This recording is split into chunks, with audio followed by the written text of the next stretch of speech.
Number 14 की numericals की बात करते हैं। न्यूमेरिकल नंबर 1 में हमें क्या कहा जा रहा है, कहते हैं a current of 3 milli ampere is flowing through a wire for 1 minute. Current भी गिवन है, टाइम भी गिवन है, क्या फाइंड आउट करना है, what is the charge flowing through the wire. ना हमें न्यूमेरिकल नंबर 1 में क्या कहा जा रहा है, कहता है करंट जो है वो कितना है, आई की value it is equal to 3 milli ampere. ये कितना हो गया, 3 क्रॉस 10⁻³ एम्पेयर हो जाता है। और फिर टाइम की वैल्यू गिवन है which is equal to 1 minute, और इसका हमें पता है कितना होता है, it is equal to 60 second. अब मुझे फाइंड आउट क्या करना है, चार्ज फाइंड आउट करना है। आई नो कि करंट की वैल्यू क्या होती है, जो फार्मूला है Q/T। अगर करंट जो है it is the time rate of flow of charges, तो वहाँ पे Q की वैल्यू को आइसोलेट करें तो आपके पास क्या बनेगा, और Q is equal to I cross T। ना I की वैल्यू हमारे पास क्या है, it is equal to 3 cross 10⁻³ और उसके बाद टाइम की वैल्यू हमारे पास है 60 सेकेंड्स। ठीक है, सेकंड लिखने की ज़रूरत नहीं है ना। इसको मल्टीप्लाई करें तो कितना बनता है, 300 180 क्रॉस 10⁻³ और ये चार्ज है तो कूलम में आएगा, और इसका मैं लिख सकता हूँ 180, इसकी जगह मिली आ जाएगा और साथ में कूलम आ जाएगा। तो चार्ज मेरे पास कितना हो, 180 मिली कूलम हो जाता है।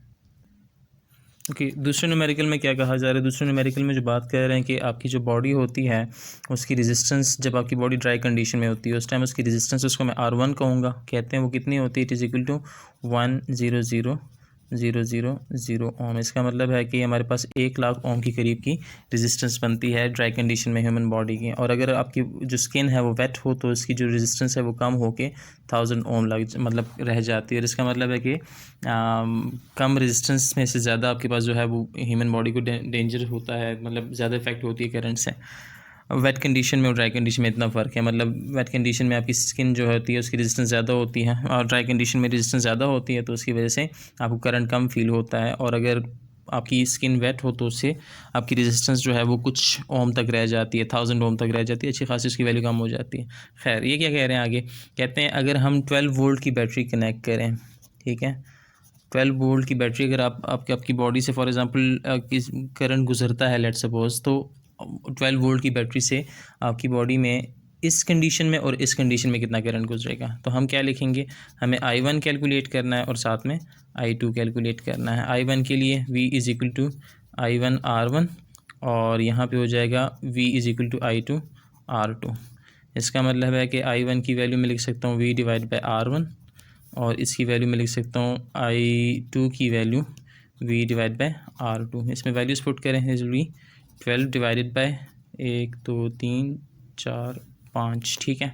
और यहाँ पे रह जाएगा I2 की वैल्यू, मेरे पास जगह नहीं है तो थोड़ा सा इसको रीअरेंज करके लिखते हैं, it is equal to 12 divided by 1000। इनकी वैल्यूज़ को कैलकुलेट करें, I1 की वैल्यू भी आपके पास आ जाएगी, अब जो बुक में लिखा हुआ एक्जैक्टली उतनी आएगी, दैट इज़ 1.2 क्रॉस 10⁻⁴ इसकी आ जाएगी करंट की वैल्यू, और इसकी वैल्यू जो आएगी दैट इज 1. अच्छा, न्यूमेरिकल नंबर 3 में क्या कहा जा रहा है, कहते हैं अगर हमारे पास रेजिस्टेंस जो हो वो 10 मेगा ओम में हो, ठीक है, और जो करंट की वैल्यू है, जो वोल्टेज की वैल्यू है आपके पास कितनी है, it is equal to 100 volt. तो आप इसको करंट इसमें से कितना पास होगा, किसी बॉडी में से, किसी कंडक्टिंग वायर में से। आपको पता है कि वी को हम कह रहे थे ओम लॉ के मुताबिक V is equal to I R, या I is equal to V divide by R. Values put करें, वी की वैल्यू 100 डिवाइड बाई आर की वैल्यू 10 मल्टीप्लाई बाई 10⁻⁶ मेगा में था ना।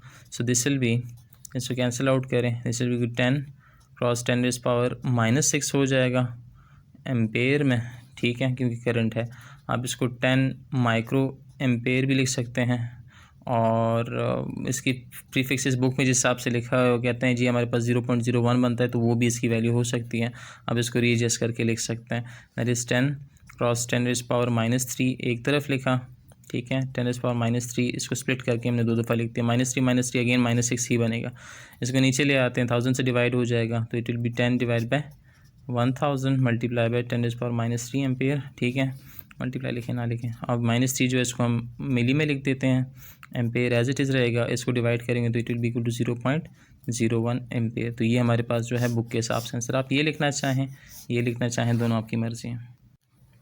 ओके, न्यूमेरिकल नंबर 4 में जो कहा जा रहा है वो क्या है, कहते हैं हमारे पास अगर पोटेंशियल डिफरेंस की वैल्यू, वी की जो वैल्यू है it is equal to 10 volt, फिर आगे कहते हैं कंडक्टर में से जो करंट पास करेगा आई की वैल्यू इट इक्वल 1.5 एम्पेयर, और जो टाइम यूटिलाइज हो रहा है वो कितना है, 2 मिनट्स है। इसका मतलब है 120 सेकंड होगा। तो ये कहते हैं हमने क्या फाइंड आउट करना है, एनर्जी या वर्क जो है वो फाइंड आउट करनी है, एनर्जी फाइंड आउट करनी है असल में। तो वो हमारे पास ये है, ये कैलकुलेट करना है। हमें ओम लॉ के मुताबिक पता है कि W की वैल्यू जो होती है is equal to I square RT, ठीक है। अब हमने क्या चीज़ फाइंड आउट करनी है, हमारे पास R की वैल्यू यहाँ पे नहीं है। अगर R की वैल्यू हमारे पास नहीं है तो हम इसको क्या करेंगे, हम इसकी वैल्यू को शिफ्ट करके लिख देंगे। इसको कैसे लिखा जा सकता है, अगर मैं इसमें से I की वैल्यू को 2 दफ़ा लिख लूँ, I इंटू आई स्क्वायर हो गया अगेन, लेकिन इसको स्प्लिट करके लिखा IR हो गया इंटू T, तो ये IR जो है ये V बनेगा, तो ये IV क्रॉस T हो जाता है, जो कि इनिशियल फॉर्म थी ना। I की वैल्यू मेरे पास क्या है, इसकी वैल्यू थी 1.5, ठीक है, और मल्टीप्लाई बाय जो V की वैल्यू थी it was equal to 10 multiply by, और जो टाइम की वैल्यू थी वो 120 थी। इन तीनों को कैलकुलेट करेंगे तो आपके पास आंसर जो आएगा वो इसका बनेगा, इन दोनों के 15 हो गया, 15 मल्टीप्लाई बाय 120, तो इसकी वैल्यू आती है 1800। ओके, न्यूमेरिकल नंबर 5 में क्या कहा जा रहा है, न्यूमेरिकल 5 में कह रहे हैं कि हमारे पास दो रजिस्टर्स हैं, R1 की वैल्यू क्या है, it is equal to 2 kilo ohm, और R2 की वैल्यू मेरे पास क्या है, it is equal to 8 kilo ohm. Remember कि यही वैल्यूज़ न्यूमेरिकल नंबर 6 में भी अप्लाई की जा रही हैं। खैर, ये दोनों रजिस्टर्स कैसे हैं, ये कहते हैं कि इनको हमने कनेक्ट किया हुआ है सीरीज़ में। लाइक एक रजिस्टर को हमने कहाँ कनेक्ट किया है, एक रजिस्टर को हमने ऐसे कनेक्ट किया, ये R1 है, इसी के साथ हमने दूसरे रजिस्टर R2 को भी कनेक्ट कर दिया, और इसके साथ वोल्टेज कनेक्ट की हुई है जो कि यहाँ पे कहीं पे आएगी, ठीक है ना। वोल्टेज की बात करें कि वोल्टेज कितनी है, हमारे पास वोल्टेज है 10 वोल्ट, ये 10 वोल्ट है, इसको R1 कहते हैं, 2 किलो ओम हो जाएगा, ये R2 है तो ये बन जाएगा 8 किलो ओम। तो अब हमें क्या कह रहे हैं, कहते हैं कि आप क्या फाइंड आउट करें, पहले तो आपने इक्विवेलेंट रेजिस्टेंस फाइंड आउट करनी है इन दोनों की, ठीक है। इन दोनों की सीरीज़ कम्बिनेशन में इक्विवेलेंट रेजिस्टेंस क्या होगी, हम डायरेक्टली फाइंड आउट कर लेते हैं। R इक्विवेलेंट सीरीज़ में हमें पता क्या है, it is equal to R1 plus R2 which is equal to, इसकी वैल्यू क्या बनती है 2 किलो ओम है, तो 10⁻³ लिखना चाहे ना लिखना चाहे मर्ज़ी आपकी, 3 प्लस 8 क्रॉस 10⁻³ 10⁻³ कॉमन निकल आता है, 8 + 2 से 10 आ जाएगा, तो 10 किलो ओम, ठीक है। R इक्विवेलेंट आप इसको स्टेप वाइज कर लीजिएगा, मैं समझाने के लिए कह रहा हूँ, तो जो स्टेप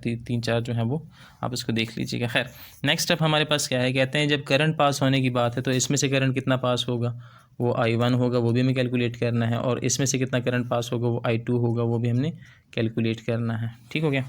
अच्छा, अब I1 और I2 के लिए हम क्या करते हैं, हमें पता है कि I1 की वैल्यू कैसे कैलकुलेट की जाएगी, as I is equal to V divide by R equivalent, ठीक है, ठीक है। और दूसरी बात जो है, अगर हम फाइंड आउट करना चाहते हैं तो वो बड़ी सिंपल है, हमें I की वैल्यू फाइंड आउट कर लेते हैं। I की वैल्यू क्या बनती है, I is equal to V की वैल्यू 10, R इक्विवेलेंट की वैल्यू 10, ठीक है।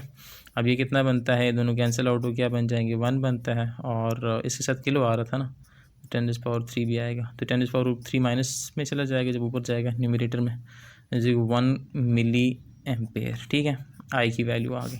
अब आप कहेंगे कि आपने I1 और I2 क्यों नहीं फाइंड आउट किया, सीरीज़ में हमारे पास चाहे I1 हो वो इक्वल होता है I2 के, अगर 3-4 रजिस्टर लगे हुए I3 I4 सारे इक्वल होंगे, बिकॉज सीरीज़ में करंट सेम और जो वोल्टेज होती है वो डिफरेंट होती है ना। यहाँ पे हमारे पास क्या है, I1 I2 की वैल्यू एक्जैक्टली I की इक्वल आएगी जो कि है 1 मिली एम्पेयर, तो हमें I1 की वैल्यू भी 1 मिली एम्पेयर मिलेगी और I2 की भी 1 मिली एम्पेयर मिलेगी, क्यों, बिकॉज सीरीज़ में करंट सेम होता है और वोल्टेज डिफरेंट है। अब वोल्टेज के लिए हम क्या करेंगे, हमें वोल्टेज भी फाइंड आउट करना है इन दोनों में से, that is we have to calculate V1 and V2, तो वो सेम नहीं है, वो डिफरेंट आएगा, कैसे कैलकुलेट करना है देख लेते हैं, ठीक है। V1 के लिए हम करेंगे V1 is equal to I R1, और V2 के लिए हम करेंगे I R2, ठीक है ना। V1 की वैल्यू हमारे पास क्या आएगी, it will be equal to I की वैल्यू है 1 क्रॉस 10⁻⁻³ रेजिस्टेंस हमारे पास कितनी है R1 की is 2 kilo Om, cross 2 cross 10⁻+3, kilo में था तो +3 और ये मिली में है तो -3 हो जाएगा, तो कैंसिल आउट हो जाएंगे, इसकी वैल्यू आपके पास 2 वोल्ट बन जाती है। जहाँ तक V2 की बात है वो क्या होगा, वही बात 1 क्रॉस 10⁻⁻³ मल्टीप्लाई बाय R2 की वैल्यू 8 क्रॉस 10⁻+3, ये +3 और -3 कैंसिल आउट हो जाएंगे, तो V की वैल्यू आपके पास आ जाएगी 8 वोल्ट में। तो एक वोल्टेज V1 जो है वो 2 वोल्ट है और वोल्टेज V2 जो है हमारे पास 8 वोल्ट आ जाती है।